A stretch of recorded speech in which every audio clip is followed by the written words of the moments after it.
If lines are perpendicular, then they make right angles. Okay, so again, hypothesis is your if statement, conclusion is your then statement. If you have a condensed statement like number 3, work it inside out. That should help you. It's not set in stone, but that should help you. And then number 4 should be a lot easier. It's written almost the way it should be written. I'll give you a minute to write it down. Yeah, number 4. If someone opens the door for Ethel, she says thank you. Yeah, cool. If someone opens a door for Ethel, then she always says thank you. Okay? Great. All right, now look at 5, 6, and 7. And go ahead and give it a shot, see if you remember how to do those. I'll give you 30 seconds. I'll walk around, see how you're doing. If not, I'll just go ahead and do them with you.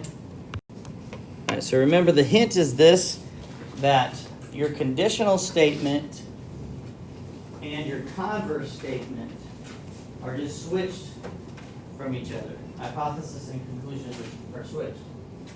Then the second part is this. Once you've written both of those, in this case the conditional has already been given to us. Once you have the conditional and converse, pick them up and copy them down for inverse and contrapositive. But negate both of them. So that's the hint of how you do it. Okay. So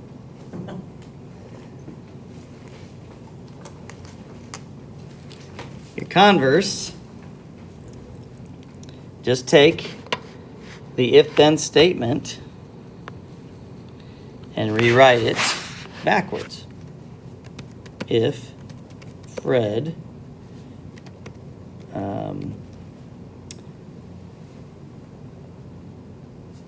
buys something, then he went to Target, or he goes to Target. Keep it present tense, I guess. So if Fred buys something, then he goes to Target.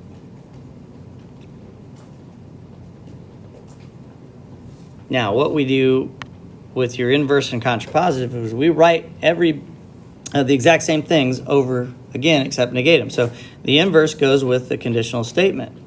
So let's rewrite the conditional statement, but negate it. So if Fred does not go to Target, then he will not buy something. If it's already negated, then you make it positive, okay? And then the last one, the contrapositive, you take your converse that you wrote and negate it. Let me move all this up. Whoa.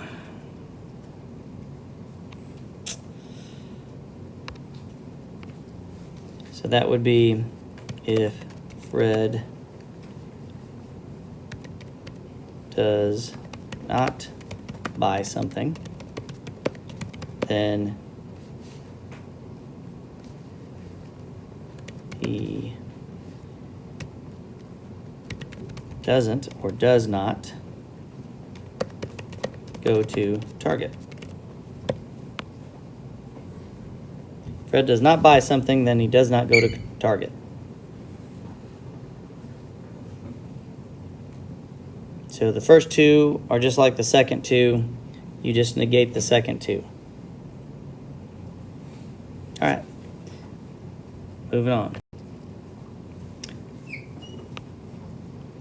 So write the following definition as a biconditional statement. All right. So a biconditional statement is an if and only if statement. So you have a condensed statement there. Triangles have 3 sides.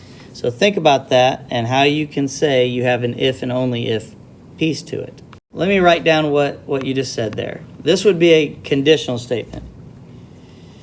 You said if you have a triangle,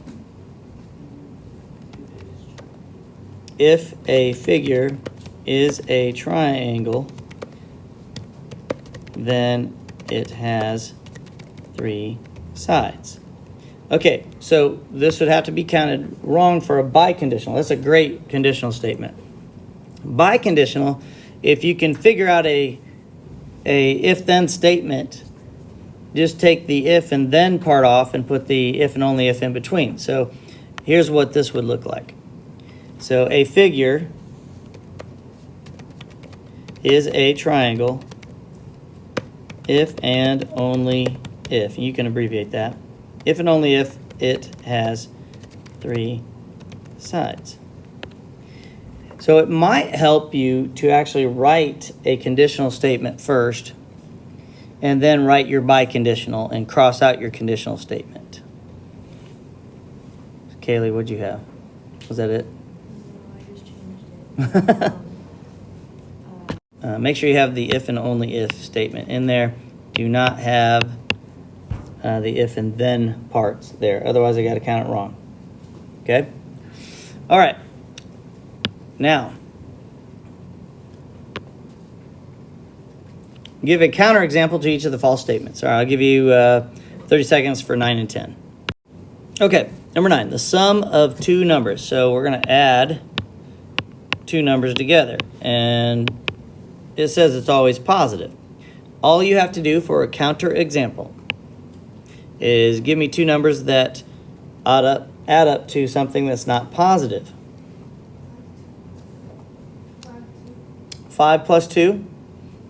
All right, so if you use 5 plus 2, does that give me a positive answer? Or is it negative? So don't confuse positive with even or odd.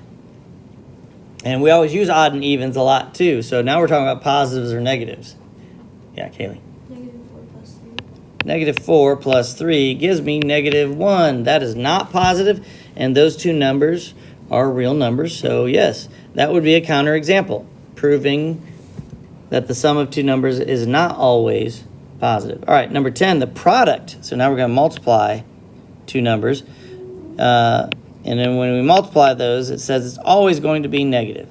So all you have to do is give me 2 numbers when you multiply together, and it's positive. 1 and 1. 1 times 1, 2 times 2. How about 5 times 7? That's 35. That's positive 35. So you just proved that part to be false. Okay? Negative 5 times negative 7 gives me positive 35 as well. All right. So now, number 11. Decide if it is inductive or deductive reasoning, please. Just do part A quickly. Okay, you should have already said what? 11A. No, what do you say? Is it inductive or deductive? It's inductive. Why is it inductive? Because it literally says the word pattern. Inductive is based on patterns. Deductive is based on fact. All right. So, part B. It is a fact that texting while driving always increases the risk of an accident. Jane gets a text from a friend and decides to read it and respond. Her friend tells her to stop because she has just increased her risk of getting in an accident. Did her friend use inductive or deductive reasoning? Yeah, it says deductive because it literally says it's a fact. Okay. C. Harold is driving on the highway when all of a sudden traffic slows down and eventually stops. He calls his friend to tell him he will be late because he thinks there has been an accident up ahead. Is Harold using inductive or deductive reasoning?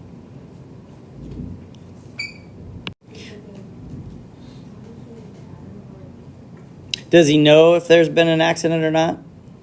No, but the traffic has slowed down. Does traffic always slow down? No. So based on the pattern, he doesn't know that there's definitely been an accident, but it seems like there's been something. Maybe there's just construction. So that's observations, which patterns and observation is going to be inductive reasoning. Okay? So, oops, there we go. Just circle that one. Next. Law of detachment. Everybody do A and B, please. Okay, law of detachment. So if you are a fan of Downtown Abbey, then you will go see the new Downtown movie. So that's the conditional statement, and it says that Jane is a fan of Downtown Abbey. If that matches the hypothesis, and it does, then you can say the conclusion. So she will go see the Downtown movie is the answer. All right, so B, Joe is going to see the new Downtown movie. What can you conclude about Joe? Well, there's...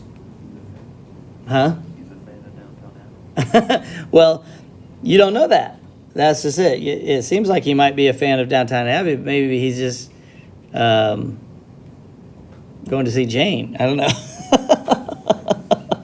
So there's not enough information there, so you cannot conclude or make really any conclusions about it, okay? All right, so let's go on to number 13. Law of syllogism. Go ahead and tell me what you think. Okay, as you're finishing up, law of syllogism, you need to match a few things in law of syllogism. So just like law of detachment, you had to match something. Really in the law of syllogism, you're going to be crossing the things out that match. So if you're a fan of Downtown Abbey, then you'll go see the new Downtown movie. If you go see the Downtown movie, then you'll buy popcorn. So what are the two things that match? Going to see the Downtown movie. Okay, so we cross those out, and what's left is your answer. Okay, so come on. All right, let's do this. So you would say if you are a fan of Downtown Abbey, then you will buy popcorn. And that would be what you would say for your answer. All right, number 14. So match the postulates up with their description real quickly, please. Okay, here's how you should really be doing this. You should look at the description first, because the description tells you what your given is. Remember, your postulates are based on what's given. So just look at the first one here, the intersection of two planes. So you have the intersection, okay? The intersection of two planes is a straight line. So the given part is you have the intersection of two planes. So which postulate would that be? It should be the plane intersection postulate, okay? So this is going to be really messy. All right, next, a line contains at least 2 points. So a line has been given, and then you can say you have 2 points. So which one is that? Anybody? So it's either 2-point postulate or line point postulate. Which one's which? What have you been given? A line. So it should be a line point postulate. The givens should match. Okay? All right. Next one. A plane contains at least 3 non-collinear points. So you've been given a plane. So, and therefore you can say you have 3 points in them. So you have a plane line postulate, a plane point postulate, and a 3-point postulate. It's not 3-point postulate because you've not been given 3 points. You've been given a plane. All right, so that one goes with the plane point. And then, through any 2 points, there exists exactly one line. You've been given 2 points. So that would be the 2-point postulate. The next one, through any 3 non-collinear points, there exists exactly one plane. So that's your 3-point postulate. You've been given 3 points. And if 2 lines intersect, what's been given? 2 intersections. So that's your line intersection postulate. And then the last one is if 2 points lie in a plane, then the line containing them lies in the plane. That's your plane line postulate. Given a plane, you can say you have a line in it, but only if you have 2 points. So that's the one where it takes a couple different views to get to it. So always look at look at your description first before you go on. Okay, everybody write a 2-column proof. Begin. Okay, first thing we want to do, we can combine like terms. Again, you could have done it a couple different ways. So this is 4x minus 2 equals 8x minus 10. The first part's given. Make sure you always write that. And what did we do? We combined like terms. And then I'm going to subtract 4x to the right. Again, you could have done anything else. So negative 2, don't drop that minus sign. Negative 2 equals 4x minus 10. So that was subtraction, property of equality. Add 10 to both sides. That's 8 equals 4x. That's the addition property of equality. Divide by 4. X equals 2. That's the division property. All right, for the sake of time, let's do the next one quickly. Given, distribute 6x minus 18 equals 4x plus 20. Distribution property. Subtract 4x. 2x minus 18 equals 20. That was subtraction. Add 18. 2x equals 38. That's the addition property. Divide off the 2. X equals 19. Division property. All right, that's it.